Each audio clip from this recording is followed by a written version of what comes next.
Bienvenue à vous tous, les professionnels de l'hôtellerie, de la restauration et les futurs professionnels en formation en Isère. On se met à table comme chaque mois pour vous informer, pour répondre à toutes les questions que vous pouvez vous poser sur les ficelles du métier, les clés pour débrouiller les flous des réglementations. Il y en aura encore ici aujourd'hui et pour découvrir celles et ceux qui vitaminent la profession et qui font bouger les lignes en Isère. Avec toujours Danielle Chavant, présidente de l'UMI 38, bienvenue. Bonjour. Gaëtane Besson-Chavant, directrice de l'UMI 38. Tout va bien? Tout va bien. On a du chocolat ici sur le plateau et c'est tant mieux avec nous. Également Jean-Luc Delrieux, le directeur de la direction départementale de la protection des populations. Bienvenue à vous. Et Jérémy Mangionne aussi, le président des cafetiers de l'Isère, de la branche cafetier à l'UMI 38. C'est ça? Tout à fait, bonjour. Eh bien, bienvenue. Allez, tout de suite, on va sur les temps forts du mois. Et l'image du mois, c'est l'onctueuse, le dessert gourmand créé par Léo Pérez et Émilie Lacour, élève à la CMA de Bourgoin-Jallieu et désormais dessert emblématique de l'Isère. Un gâteau composé de produits du territoire, poire, noix de Grenoble, chocolat Bona, liqueur de Chartreuse et miel. Le chiffre du mois, 798, c'est le nombre de contrôles d'hygiène effectués sur notre département en 2024, dans les CHR, 80% des établissements contrôlés ont obtenu des rapports très satisfaisants ou satisfaisants. La personnalité du mois, c'est Madame Dalban. Elle s'en est allée créatrice avec son époux des célèbres cafés Fréca. Toute sa vie, elle a donné son énergie pour son entreprise, une énergie transmise à ses enfants Pascal et Christophe et à ses petits-enfants qui continueront pour les années à venir à faire briller l'entreprise familiale. Famille, amis, les collaborateurs, les clients lui ont rendu un émouvant et sincère hommage en janvier dernier. Et tout de suite, on se met sur le feu. Avec nous, Jérémy Mangionne, le président des cafetiers de l'UMI 38. Avec désormais, chaque vendredi est une fête. Chaque vendredi était une fête, mais il fallait produire une animation pour que ça rentre bien dans les esprits. C'est désormais le cas ? Oui, tout à fait. Ça va être lancé donc à partir de ce vendredi. Tous les commerces vont se mettre en fête, en animation, avec une possibilité d'animer nos terrasses avec l'accord de la mairie. Et alors, juste parce que, petite précision, ce qu'on ne l'a pas dit, c'est Grenoble centre historique. Parce que comme évidemment tous nos adhérents sont de partout dans le département, là on parle bien du centre historique de Grenoble pour cette animation. Donc autour de l'Isère, ça, parce qu'on ne se représente pas toujours le centre historique, c'est là où on sort le soir à Grenoble, majoritairement pour animer vraiment ce centre-ville. Il y avait eu des demandes à ce sujet. Pourquoi en fait cette manifestation ? Nombre de nos adhérents ont fait la demande d'animer un peu plus donc, le centre-ville, le centre historique. Jérémy, comme tu es quelqu'un de gentil et de modéré, Oui. c'est plus qu'une demande. Il y avait une souffrance, on va être clair. Oui. Très clair, sont nos adhérents, donc on est là aussi pour le dire. Et on vous a un peu enfermé avec ces projets et piétons et paysagers ou végétalisés, peu importe le mot, quoi qu'il en soit. Vous étiez dans une bulle complètement fermée et on a pu constater lors d'une réunion urgemment mise en place du 30 à 40% de chute de chiffres chez tous nos adhérents de ce secteur, entre autres. C'est déjà une profession comme toutes les autres qui souffrent de tout ce que l'on sait, les après-Covid, l'énergie, l'inflation, enfin bon, on le vit tous, donc on en est bien imprégné. Et là, il y avait vraiment une notion d'urgence et au secours de leur part. Donc le syndicat et la Belleville, qui donc tout le monde connaît la Belleville à travers le président Lenoir, on a eu une réaction quand même très réactive Très positive. Oui, très en réactivité forte, qui nous a même un peu embarqué à oublier d'autres dossiers parce qu'il fallait aller vite. Mais parce que tout le monde s'est compris, en fait. Voilà, on était tous d'accord sur ce point-là. Qu'il fallait réagir. Donc, ça a été réouvert un petit peu. La ville a suivi. Gaëtane a été très violente auprès des... Pas violente. Il ne faut pas croire... Une volonté violente, mais c'est ça, en fait. Auprès des services municipaux pour qu'on ait ces autorisations tous les jours, tous les vendredis, de 17 à 21h. Donc, tous nos adhérents à terrasse, même les commerces qui ont des terrasses, peuvent faire une animation sans avoir à passer par le process qui demande 3 semaines minimum d'autorisation. Je parle sous votre contrôle, mais c'est à peu près ça. 8 semaines.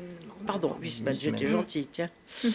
Voilà. Donc, voilà. alors, Excuse-moi, qu'est-ce mais qu'on a, vas-y, pardon. Mais c'était pour le dire quand même, le démarrage. Mais je vous en prie. Du coup, on démarre ce vendredi 4 avril avec une inauguration qui partira de la rue Millet, à l'angle de la rue Millet et de la rue de Sceaux. Donc l'idée, c'est de faire déambuler une fanfare dans le centre historique pour annoncer l'ouverture des terrasses, entre guillemets, mais en tout cas, voilà, l'ouverture que nos commerces sont toujours ouverts et sont toujours présents pour nos clients. Il y aura une petite distribution de petits cadeaux, de pots de fleurs, voilà, toujours pour l'esprit printanier des terrasses. À noter les quelques places fortes. Donc, vous avez parlé tout à l'heure de situation géographique pour le centre historique. On a la place Grenette pour le 2 mai. Le 6 juin sera la place Saint-André. Ce sont des dates où il y aura des grosses animations prévues en accord avec l'UMI, la mairie et la métro, bien évidemment. On aura le 4 juillet, place Saint-Clair. Le 1er août, la place Claveyson. En septembre, la rue Millet, une autre fois. Et pour finir, le 3 octobre, sur la place Notre-Dame. Et là, il y aura des balles.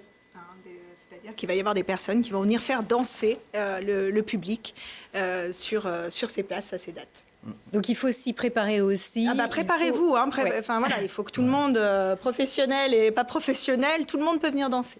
Voilà, et puis il y a un petit cadeau pour les clients. Une carte de fidélité a été mise en place avec avec la Belleville de Grenoble, l'association de la Belleville, donc association de commerçants. Donc les clients auront droit à un tampon par passage, chaque passage dans un commerce. Et à bout de 10 passages, 8 passages, 10 passages. Voilà, au bout de 10 passages, pourront déposer à l'Office du tourisme dans une boîte prévue à cet effet leur carton. Et un tirage au sort sera fait chaque mois, me semble-t-il. C'est ça ? Donc le client gagnera 150 € de bon d'achat. Donc, les professionnels ont bien joué le jeu, les professionnels étaient demandeurs, donc c'est vraiment une bonne chose, et pour les Grenoblois, les Grenobloises, et bien sûr pour les professionnels. Tout à fait. Donc, le meilleur danseur sera récompensé aussi ? Et pourquoi Tu t'entraînes ? Alors, Allez. Mais Gaëtan est quand même plutôt... allons-y, la danse, le concours du cri de pigeon, je sais pas. Il faut quand même préciser que toutes les instances ont joué le jeu. D'accord. Que ce soit la CCI, la métropole, la ville de Grenoble, l'office de tourisme. On ne dit plus l'office de tourisme, l'agence Grenoble-Alpes. Voilà. Donc tout le monde a répondu très vite. On est présent dans un partenariat, dans une aide.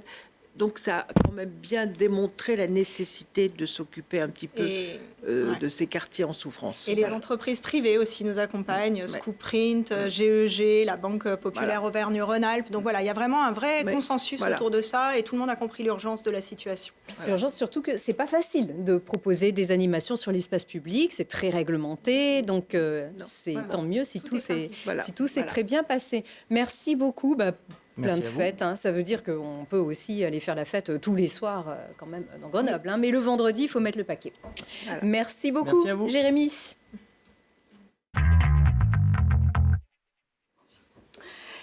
Et l'invité du mois, c'est vous, Jean-Luc Delrier.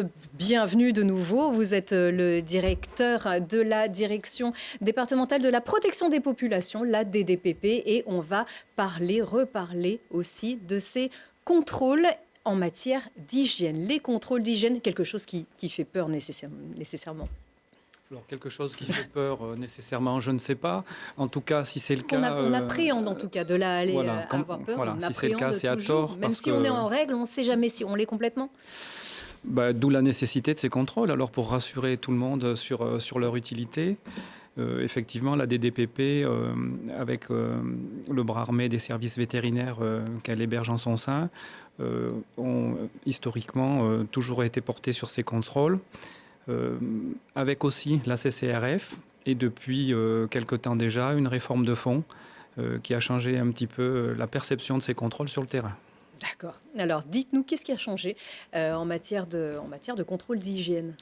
Alors, ces contrôles d'hygiène sont aujourd'hui beaucoup plus nombreux qu'ils l'étaient par le passé. Donc, ils sont beaucoup plus perceptibles, ce qui peut provoquer aussi un certain émoi, ce qui est tout à fait compréhensible. Pourquoi est-ce qu'ils sont plus nombreux ? Alors, je vais y pardon. venir. Donc, historiquement, ce que je vous disais, donc, la Direction générale de l'alimentation et la Direction générale de la concurrence, de la consommation et de la répression des fraudes intervenaient chacune selon leurs prérogatives pour encadrer toutes ces activités de la remise directe. Le gouvernement a fait le choix, à mi-2022, de changer un petit peu la donne pour des raisons qu'on peut comprendre assez facilement. Quelques crises alimentaires majeures. On se souvient de la salmonelle dans le lait infantile. On se souvient de certaines bactéries, Escherichia coli, dans des pizzas célèbres et surgelées. Et les gestions de crise étaient compliquées avec des donneurs d'ordre différents. Donc c'est une des raisons. Quelques rapports d'inspection générale avaient montré que tout était perfectible. Et puis aussi, vous avez quand même à la base le consommateur qu'il faut savoir écouter et qui aujourd'hui devient de plus en plus exigeant, il est de plus en plus informé, il est de plus en plus soucieux pour l'ensemble des raisons. Plus inquiet aussi parce que la médiation, enfin la communication des fois un peu à l'extrême sur tous ces sujets fait monter un peu les inquiétudes de tout le monde. Et donc il y a cette nouvelle ligne de répartition qui a été faite. Cette réforme se manifeste par plus de contrôle et surtout par un jeu d'acteurs différents avec une délégation de cette mission qui était traditionnellement une mission de service public assurée par les services de l'État à un opérateur, un délégataire, qui est le Bureau Veritas pour la région Auvergne. Donc, Auvergne-Rhône-Alpes. Auvergne-Rhône-Alpes. Alors, je suis auvergnat, je suis désolé. Voilà, tout s'explique. Voilà, j'avais juste conservé à l'esprit la plus belle des deux parties de la région. Donc, du coup, je pense que c'est ça qui est très perceptible sur le terrain, c'est plus de contrôle et un opérateur qui est tout nouveau, puisqu'il y a un an d'expertise sur le terrain. Et qu'est-ce qui n'a pas changé alors, ce qui n'a pas changé, c'est l'essentiel, c'est-à-dire que Bureau Veritas, il a une délégation de service public, il a une mission de service public, donc il fait bien exactement les mêmes contrôles que ceux que faisait l'État. Il n'y a pas d'inquiétude là-dessus. Ce qui n'a pas changé, c'est que la méthodologie du contrôle reste la même, en tout cas elle doit le rester, c'est-à-dire qu'il y a une façon de procéder, une façon d'arriver, de se présenter aux professionnels qui souvent est au feu, on peut dire ça comme ça.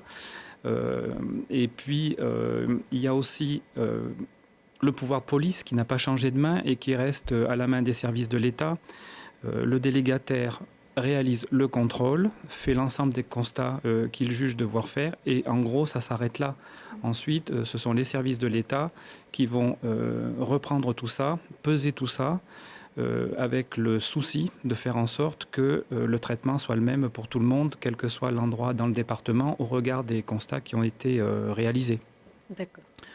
Donc en fait, quand un inspecteur de Bureau Veritas arrive dans l'établissement, comment ça se passe? À quel moment il arrive?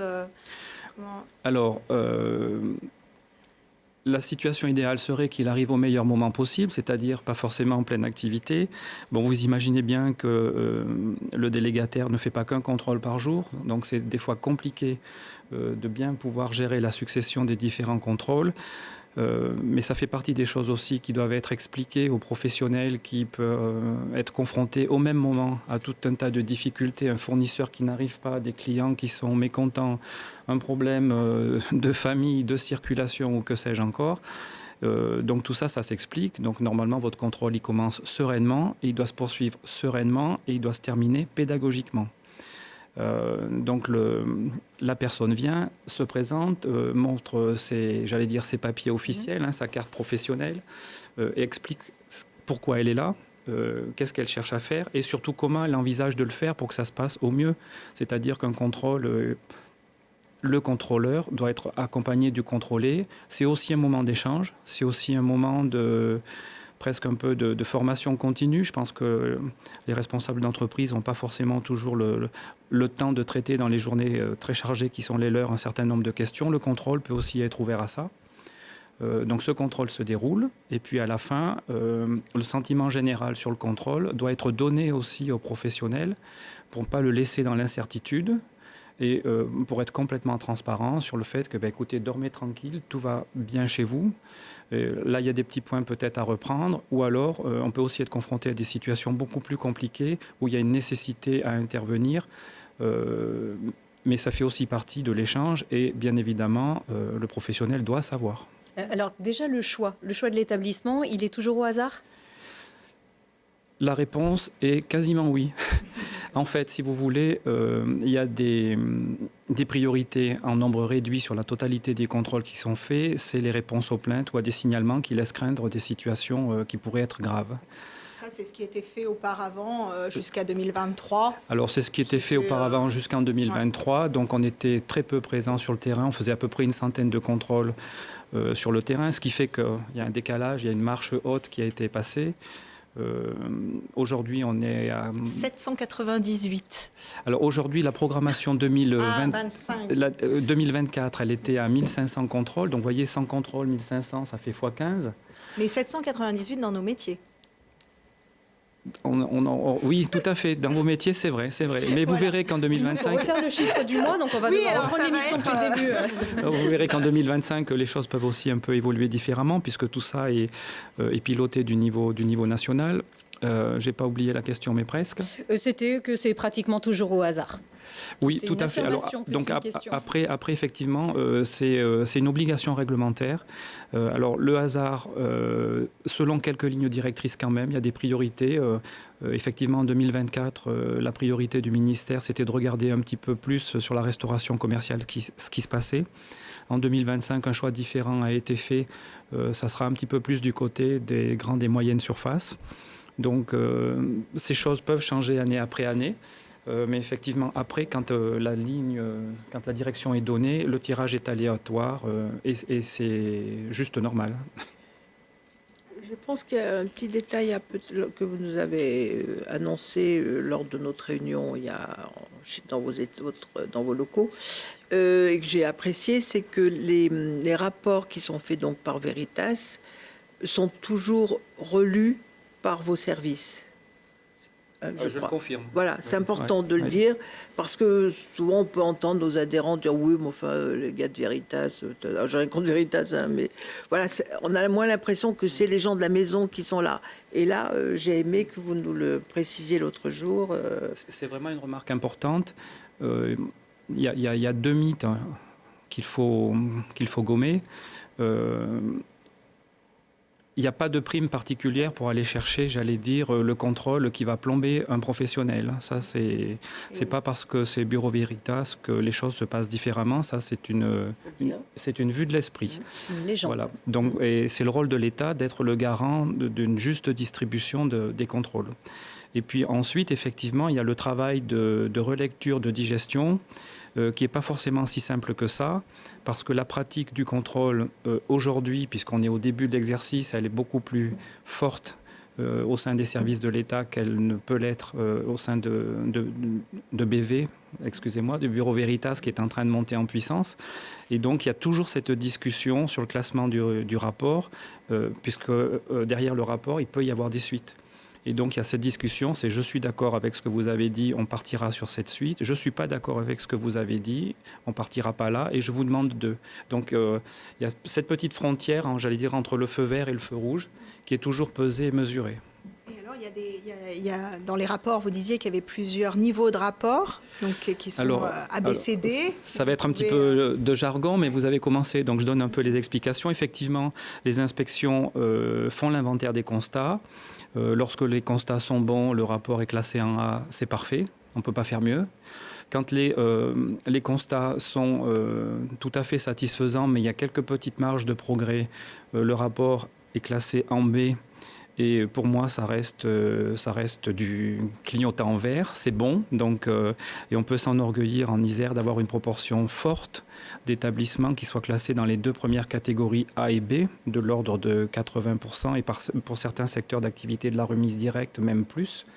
Donc, ça montre que les gens sont de bon niveau, bien suivis, bien encadrés, c'est important.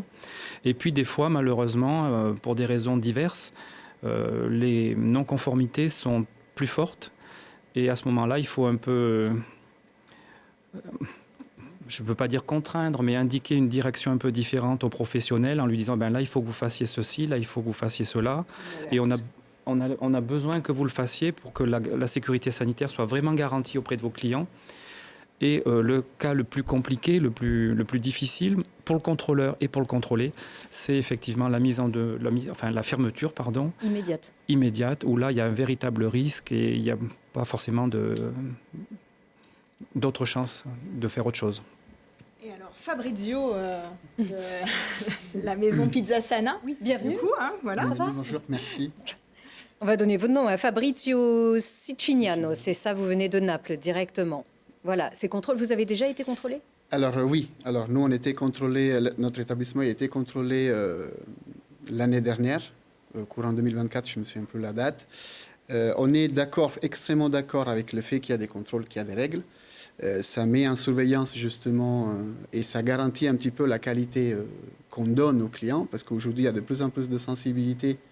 Le client il sent de plus en plus de sensibilité vers est-ce que je vais bien manger, est-ce que c'est propre, est-ce que toutes les normes d'hygiène sont respectées. Alors c'est très bien qu'on a des contrôles. Par contre, ce que nous, restaurateurs, connaissons avec la tête dans le guidon tous les jours, avec toutes les difficultés qu'on trouve au cours de cette année, on ne partage pas la méthodologie avec laquelle les contrôles sont faits. Alors, pour la faire simple, ils sont arrivés dans l'établissement à 11h45. Alors à 5 minutes de début de service, vous comprenez, ce n'est pas du tout vraiment le bon moment pour commencer un contrôle. Oui, mais d'hygiène. ça doit être ce moment-là. Pourquoi pas à 14h, par Eh exemple. bien non, parce qu'il faut bien qu'ils puissent vérifier en l'état ce qui se passe. Même à 14h, on est encore dans l'état. Ouais, Le service d'accord. il est fini, tout est en place. Nous, on peut même quitter les cuisines et laisser la place au contrôle. On Ou à n'a la rien mise à en place, cacher. on sait que les produits sont là. On n'a rien à cacher. Nous, on n'a rien à cacher. Mais un contrôle qui se déroule à 5 ou 10 minutes juste avant le service, ce n'est pas un contrôle qui se déroule dans les meilleures des situations Ça ne vous met possibles. pas dans des conditions favorables. À savoir que nous, comme établissement, on emploie des moyens et des structures qui sont assez importantes. Du coup, on a un bureau qui sort de l'établissement. On a accès à tout le tas des papiers qu'on a besoin. Et on a mis quand même on a fait si que le contrôle il se déroule très facilement, la part aussi des contrôleurs, et que le service ne soit pas gêné. Mais effectivement, on ne partage pas vraiment ces horaires. Voilà. C'est vraiment, pour nous, c'est vraiment très difficile.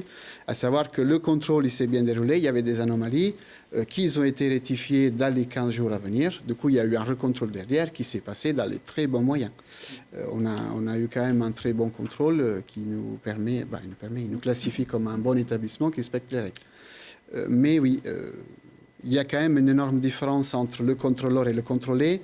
Je pense qu'aujourd'hui, il y a un bon bout de terrain à faire des deux côtés, justement, pour que les choses se passent très bien et qu'on monte quand même encore plus la surveillance par rapport à ce qu'on donne aux clients.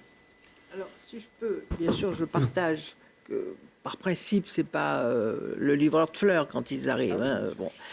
Mais en même temps, au niveau des horaires, c'est-à-dire que ça serait très restreint aussi pour leurs équipes, les heures où ils peuvent être présents. Ça multiplierait, je pense, les équipes de Veritas. Enfin, je ne veux pas aller dans le sens, mais si on peut pas... Parce que pendant le service, ils sont aussi là pour constater. Je ne pense pas que c'est pendant le service où on vient vous demander, dites, je sais pas moi, la facture ou Enfin, ils regardent. C'est ce qui s'était passé, parce que pendant le service, ils accédaient dans les chambres froides, ils contrôlaient les plats, ils contrôlaient tout. Et je appuie là-dessus. C'est vraiment pas le bon moment. Vous demandez des informations à ce moment-là, du style facture, du style... Oui, bien sûr. Des factures, comment... Oui, non, ça a été fait. Heureusement que moi, j'avais pris en charge, du coup, l'entretien et le lien avec les personnes qui sont contrôlées, mais parce que moi, je suis vraiment dédié à l'exploitation du restaurant. C'est-à-dire, je ne suis pas vraiment un fatif des équipes. Mais dans un petit établissement où c'est le patron qui fait la cuisine, vous comprenez bien que ce n'est pas de tout le moment. Qu'est-ce que vous avez à répondre à cette observation ? Je souscris complètement aux conclusions de Fabrizio. Je pense qu'on a encore du travail à faire. Je pense que, vous l'avez compris, il y a un changement de paradigme sur le portage de sa politique de contrôle. Donc, moi, évidemment, je fais remonter à Bureau Veritas toutes les remarques qui peuvent améliorer la pratique collective. Ce n'est pas toujours possible. Je suis d'accord. Après, c'est vrai que contrôler une activité, s'il n'y a pas d'activité, personne n'est magicien, c'est difficile à faire aussi. Mais on a encore certainement des progrès à faire. Enfin, je ne le contredis absolument pas. Tout ça, c'est à chaque fois dans un établissement différent, c'est dans un cadre différent, ce sont avec des contrôleurs différents. Je pense que Fabrizio n'a pas forcément eu la chance aussi d'être contrôlé au bon moment, c'est-à-dire que les équipes BV se mettaient en place, les gens terminaient probablement aussi leur formation, il faut leur laisser le temps d'être peut-être un petit peu plus professionnels. Rien ne me surprend et tout m'encourage dans ce qui est dit. Et nous, alors, on a fait un petit sondage auprès de nos adhérents au début de l'année 2025 pour savoir comment s'étaient déroulés ces contrôles 2024. Et ce qui est assez positif, c'est que beaucoup nous disent que le contrôle s'est quand même fait dans des bonnes conditions, des bonnes conditions. C'est-à-dire qu'avec un respect mutuel des personnes, même évidemment, hein, c'est pas drôle et c'est pas et c'est jamais finalement le bon moment, mais il y a quand même ça, et beaucoup d'adhérents aussi nous ont dit que ça les avait fait avancer dans leur C'était vraiment très constructif. Il y avait un échange final après, parce qu'après on a pris quand même du temps pour débriefer du contrôle, pour mettre en place on a fait une sorte de contrat avec les contrôleurs. Il y avait des anomalies avec lesquelles on a très très bien réagi, et on trouve ça extrêmement constructif. Mais ce que je pense aussi, c'est que si on fait ça sur un an et après pendant 10 ans on ne fait plus rien, c'est pas le but non plus. Et alors, majoritairement, qu'est-ce qui ressort aussi de ces contrôles? Est-ce qu'il y a des lacunes qui reviennent? Alors, je reviens sur l'idée de base, hein, c'est que la situation iséroise est bonne. Hein. Alors bien évidemment, il y a des manquements qui sont constatés. On constate toujours à peu près les mêmes choses. On peut constater des manquements à titre administratif sur la déclaration d'activité. Donc ça, c'est plutôt souvent un oubli des choses. Alors ça, c'est très simple, c'est très accessible. Vous allez sur Internet, vous trouvez tout ce que vous voulez. On peut trouver des problèmes de locaux et d'équipements. On a trouvé des WC qui s'ouvraient directement sur l'espace de fabrication. Bon, il y a des choses, parce que l'activité, c'est comme ça, on s'installe et puis il faut faire vite, il faut produire, et on a peut-être un peu zappé l'étape de réflexion. Donc ces contrôles permettent de prendre un peu le recul nécessaire et de se poser les bonnes questions pour faire une activité plus durable. Des problèmes d'équipement qui sont surdimensionnés ou pas utilisés, qui encombrent, qui vont rendre le nettoyage et la désinfection beaucoup plus compliqués. On peut trouver des problèmes sur la chaîne de production elle-même, ce qu'on peut comprendre.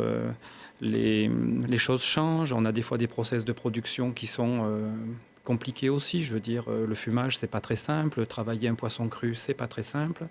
Donc, c'est pas anormal de trouver dans un process de production aussi ce genre de manquement. On peut trouver des problèmes sur la traçabilité des produits qu'on achète ou la traçabilité des produits qu'on propose à la clientèle. Ça, c'est pas mineur comme défaut, hein, parce qu'en cas de toxi-infection alimentaire collective, forcément, une fois que l'ARS aura fait le début du travail, ça se finit chez les professionnels et on va jusqu'à la source pour justement être capable ensemble de mieux protéger tout le monde. Ça peut être des problèmes de gestion de déchets, hein, les huiles de friture, les fameuses poubelles automatisées, des choses comme ça. Et puis après, comme toujours, puisque tout ça c'est du vivant, c'est du travail d'équipe, des problèmes de personnel, des fois sur la formation, sur la sensibilité à l'hygiène, sur la bonne maîtrise des guides de pratique, etc. Donc c'est toujours à peu près les mêmes 6 points qu'on retrouve. Très bien. Alors, moi, je pense qu'en conclusion, ce qu'on peut dire, c'est ne pas être effrayé par ces contrôles, les aborder sereinement, peut-être se renseigner auprès de nous, à l'UMI, sur les différents points, on vous a fait un mail récapitulatif à ce sujet, et c'est bien de reprendre les points pour être sûr de bien être au maximum dans les clous, et tout se passera bien. Je pense qu'on pourrait aussi se féliciter, notre syndicat, parce que 80% de contrôle positif, ça veut dire que toutes, vous faites un travail magnifique, mesdames. On vous remercie. Voilà. Merci bien. On rappelle que vous n'êtes pas responsable, en revanche, du contrôle de l'hygiène des clients dans les toilettes. Voilà, ça n'a rien à voir. Il faudrait peut-être faire des contrôles. Alors, des contrôles, en tout cas. Pas encore. Ça, c'est un autre problème, mais c'est un problème. C'est un problème. Il ne faut pas le nier. Merci beaucoup, Jean-Luc Delrieux, d'être venu ici pour nous éclairer. Et tout de suite, service compris avec Véro. On peut enchaîner tout de suite avec Véro, rapide comme l'éclair, Véronique Soldevilla, responsable des relations adhérents. Que se passe-t-il aujourd'hui? On va encore creuser la réglementation au niveau des apprentis, Tout à ce qui est fait. très fréquent, bien Oui. sûr. C'est pas obligatoire. Non, c'est pas obligatoire. Donc aujourd'hui, on va parler des apprentis. En ce mois d'avril, c'est vrai que là, certains établissements commencent sérieusement à vouloir prendre un apprenti. Et donc, je vais mettre un focus sur l'apprenti mineur, parce que l'apprenti majeur, il est géré comme un salarié lambda. Donc moi, je viens voir sur les particularités. Donc sur l'apprenti mineur, il y a quelques règles à connaître, notamment sur l'âge d'embauche. Donc on embauche un apprenti à 16 ans. On peut éventuellement le prendre à 15 ans dès lors qu'il aura sa 16e année avant le 31 décembre. C'est important parce qu'après la 3e, il y a beaucoup de jeunes qui ont 15 ans, voire même moins. Et donc ça pose problème pour un démarrage. Donc je rappelle, c'est 16 ans ou 16 ans avant le 31 décembre du mois de l'année où on prend un contrat d'apprentissage. La période d'essai, parce qu'elle existe aussi dans un contrat d'apprentissage, elle est de 45 jours en entreprise. 45 jours continus ou pas, parce que c'est rare qu'on ait 45 jours tout de suite le jeune, mais on va cumuler. Donc les périodes jusqu'à 45 jours. La durée du travail, c'est une durée de travail pour mineurs, c'est-à-dire que c'est 8 heures par jour et 35 heures par semaine. Le repos hebdomadaire est important aussi, parce qu'il y a une particularité pour les apprentis. Le repos hebdomadaire doit être de 2 jours consécutifs, mais par contre, pas forcément un week-end. Ça peut être lundi, mardi, mercredi, jeudi. Il faut que ça soit 2 jours consécutifs. Le temps de pause sur un mineur est de 30 minutes dès lors qu'il dépasse 4h30 de travail effectif, c'est-à-dire qu'il a travaillé pendant 4h30, là il a obligatoirement 30 minutes de pause, ce jeune mineur. Et puis on peut voir aussi la rémunération, donc la rémunération d'un apprenti mineur varie. C'est un pourcentage du minimum conventionnel, donc de notre grille de salaire, et elle varie entre 27% et 100% de ce salaire minimum conventionnel en fonction de la tranche d'âge et de l'année de contrat. Qu'est-ce que je pourrais vous dire? Il y a pas mal de choses à vous dire. Si vous voulez en savoir plus, sinon je vais y passer beaucoup de temps, si vous voulez en savoir plus, notamment sur les heures supplémentaires, le travail de nuit, le travail des jours fériés, qui est une particularité de notre convention, contactez-moi. Petite précision, je vais faire un petit aparté pour les maîtres d'apprentissage. Donc, pour mémoire, le maître d'apprentissage doit justifier d'un diplôme équivalent à celui qui va préparer le jeune. Donc, s'il prend un jeune en CAP, c'est forcément un CAP. S'il prend un jeune en bac pro, il doit avoir un diplôme de bac pro ou bien une expérience professionnelle de minimum de 3 ans sur ce secteur, sur effectivement ce diplôme-là visé. Il peut également prendre des jeunes, 2 apprentis. Donc, le maître d'apprentissage peut être un maître d'apprentissage ou un salarié. Il peut avoir 2 apprentis qui peut suivre, et voire même 2 apprentis plus un redoublant, puisqu'il y a 2 apprentis et un redoublant, donc on peut cumuler, ça c'est au maximum. Et puis surtout, ce que le maître d'apprentissage doit vérifier, ou l'entreprise, c'est qu'avant la signature du contrat d'apprentissage, on doit s'assurer que le maître d'apprentissage est à jour de la formation obligatoire qui s'appelle le permis de former. Permis de former. Voilà, c'est obligatoire. Donc, pour avoir des précisions, comme d'habitude, contactez-moi. Mais on peut toujours contacter Véro. Toujours lui bien sûr, aussi, essentiel. Merci beaucoup, Merci. Véro. Allez, tout de suite la question, encore une. La question de l'adhérent Gaëtane, Voilà. quelle est-elle? Alors aujourd'hui, c'est un adhérent qui se trouve dans une de nos belles stations iséroises et qui se demande s'il existe une mutuelle propre à la profession. Alors oui. À la il existe- profession en station. Non, à la profession, café, hôtel, restaurant, discothèque, voilà, de l'hôtellerie-restauration. Alors oui, l'UMI a créé il y a l'année dernière une offre qui s'appelle UMI Vitalité, qui est une couverture santé adaptée à nos métiers. Elle a été pensée par des professionnels pour des professionnels. Pour la mutuelle de base, le coût est de 1,20% du PMSS. Je vais PMSS. c'est le plafond de la sécurité sociale par mois et par salarié. Alors c'est un peu barbare, mais c'est ce qui permet objectivement de comparer des différentes offres de mutuelles. Donc là, on est à 1,20%. Ça fait aujourd'hui 47,10 € € par mois pour cette mutuelle. Ce que je voulais vous dire et qui est important, c'est que si vous êtes aujourd'hui chez Colonna, qui est un courtier en assurance, mais du coup, vous le voyez sur les remboursements, c'est important de les appeler parce que bien souvent, en fait, pour exactement la même chose que vous avez aujourd'hui, vous aurez un coût un peu plus bas. Voilà.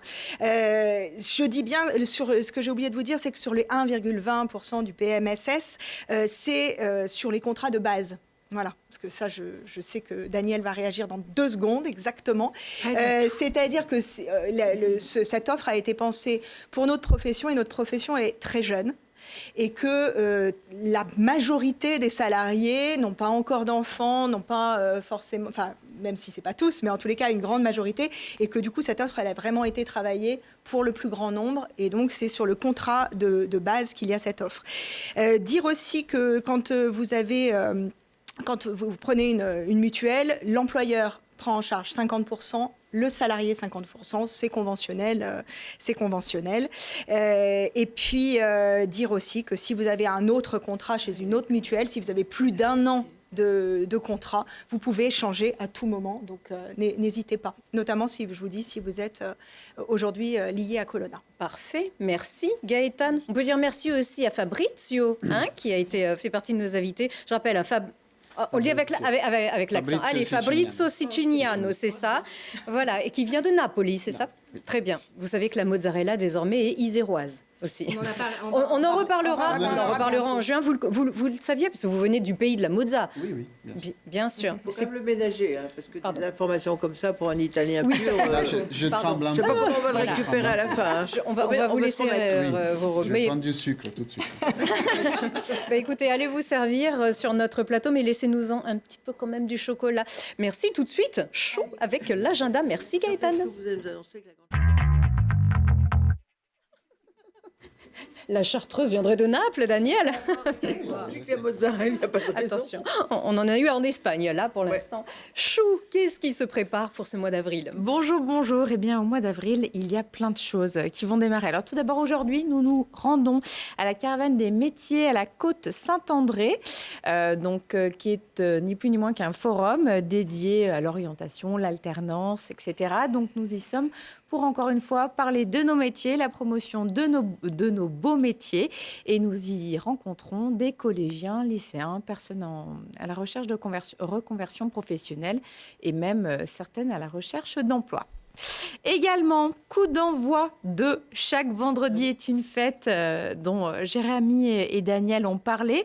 Donc, dans le centre historique, ce 4 avril, on va démarrer fanfare, échassier et peut-être même danseurs au départ de la Remillée, comme vous l'a indiqué Jérémy. Et c'est vraiment le lancement de cette fête qui va durer donc 6 mois.